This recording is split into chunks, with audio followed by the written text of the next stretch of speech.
Good evening, everyone. This is Jonathan, the Impaler Sharky.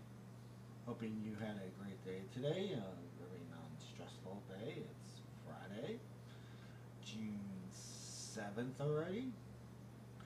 Hopefully everybody is ready to have a great weekend. For those about to be hit with Andrea, been there, done that yesterday. Y'all could have fun with her now.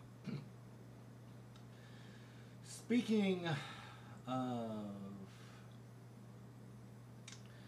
natural disasters and occurrences, tonight's story is about global warming. And we're not going to do the Al Gore version. Even though I do like Inconvenient Truth, we're not going to do the Al Gore version.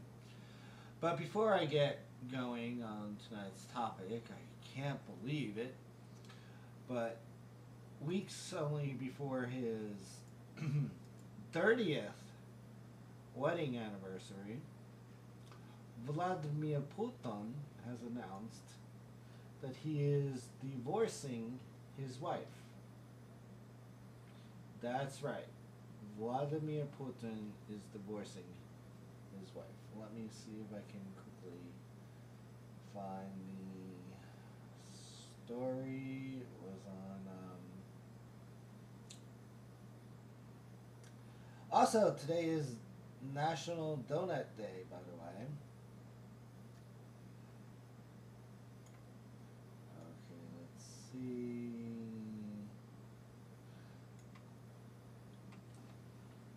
See if I can put in divorce.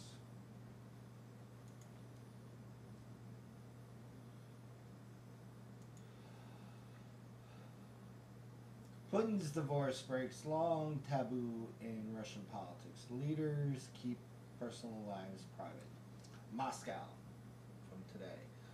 Vladimir Putin's divorce of his wife of nearly 30 years has broken a taboo for Russian officials who almost never speak publicly of their personal life, let alone their personal problems. Russian president also chose an unusual way to break the news. In an interview with state television late Thursday, he and his wife engaged in a polite chit-chat about a ballet, forgive me, they had just watched and dropped the bombshell that they haven't been living together for a while and are getting a divorce. Man, she gonna get half of his stuff. Watch. While divorce is common in Russia, it is still taboo for high-ranking public officials to dissolve their marriages. Russian politicians strive to project an image of having an impeccable private life, even though rumors are rife about some top officials being gay or dumping their wives. Russian leaders and wives. The last Russian leader to get divorced was Peter the Great more than 300 years ago. Vladimir Putin actually admires this guy. Soviet dictator Joseph Stalin's wife shot herself dead in 1932. But the tightly controlled Soviet press issued a tense announcement that did not mention the cause of death. Mikhail Gorbachev's wife was the first spouse of the Russian leader to take a role in the spotlight.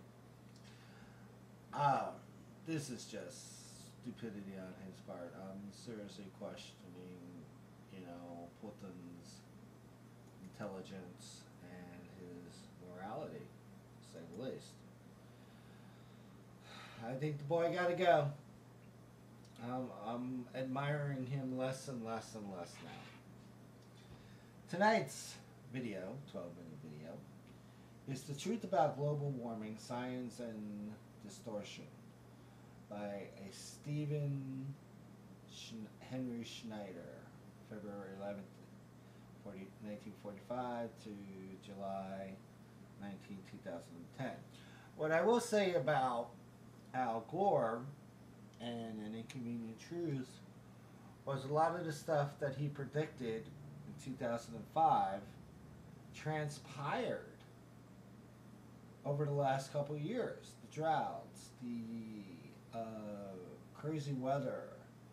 So there is something to this global warming. Dr. Schneider was a professor of environmental biology and global change at Stanford University, co-director for the Environment Science and Policy Institutes. He served as a consultant for Nixon, Carter, Ronnie, George W. and his father, Bill Clinton, and even the Obama administrations. But yet, they don't listen to this point. So here we go. Here's the video, and then we'll discuss it.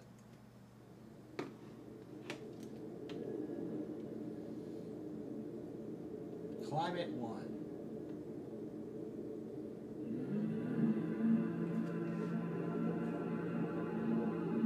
How did we know in the 1970s pretty much what would happen? It was theory then.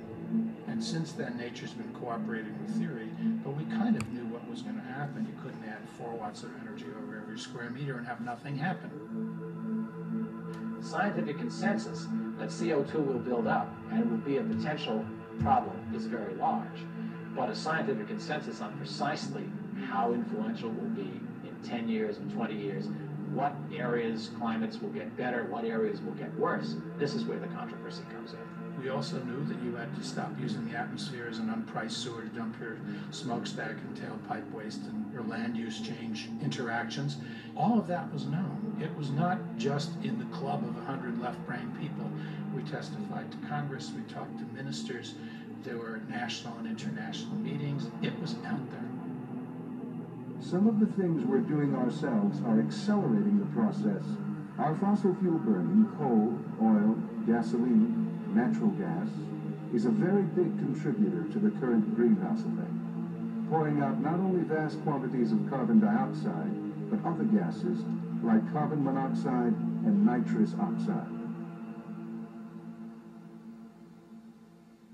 So why didn't we succeed? What happened?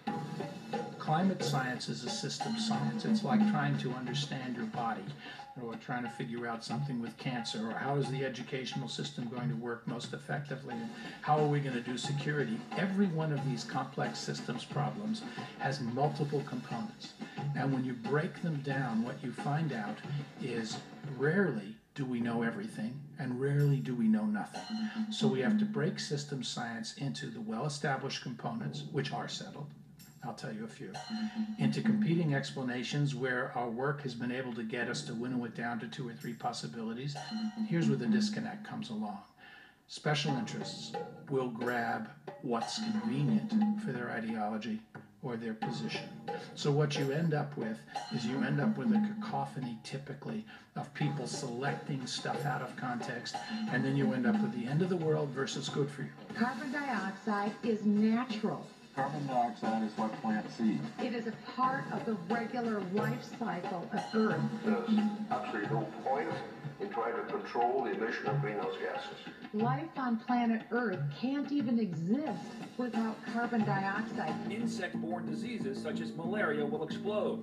Where it's dry, it's likely to become much drier. We're likely to see hundreds of millions of what we'll call environmental refugees. It has the potential to escalate into the largest global catastrophe mankind has ever known. Climate change could take on a life of its own, and global warming will become a runaway train. We'll have 8 degrees, will be 8 degrees hotter, and basically none of the crops will grow, most of the people will die, and the rest of us will be cannibals, civilization will have broken down.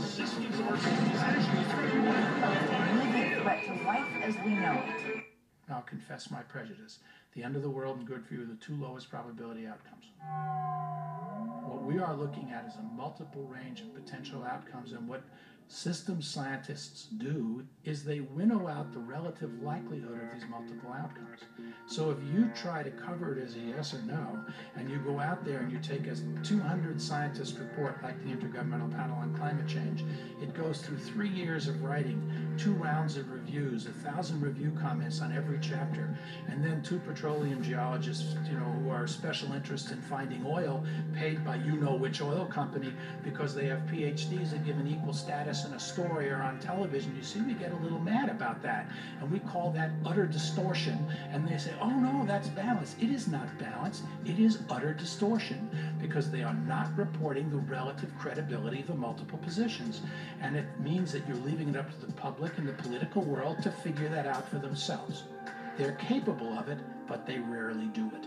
Congress is considering a law branding carbon dioxide as pollution. This will cost us jobs. Carbon monoxide and carbon dioxide are emitted from engines and power plants. While carbon monoxide is often harmful, it's been proven that higher levels of carbon dioxide result in more plant growth and less water required for plants to grow faster and larger. Take action. Contact your senator and congressman today and remind them that CO2 is not a pollutant, and more CO2 results in a greener Earth. Supposing you got a spot on your lung from a chest x-ray, which you did for a different purpose than looking for cancer. Well, it could be a healed lesion, or it could be the beginning of a tumor, and I actually know 2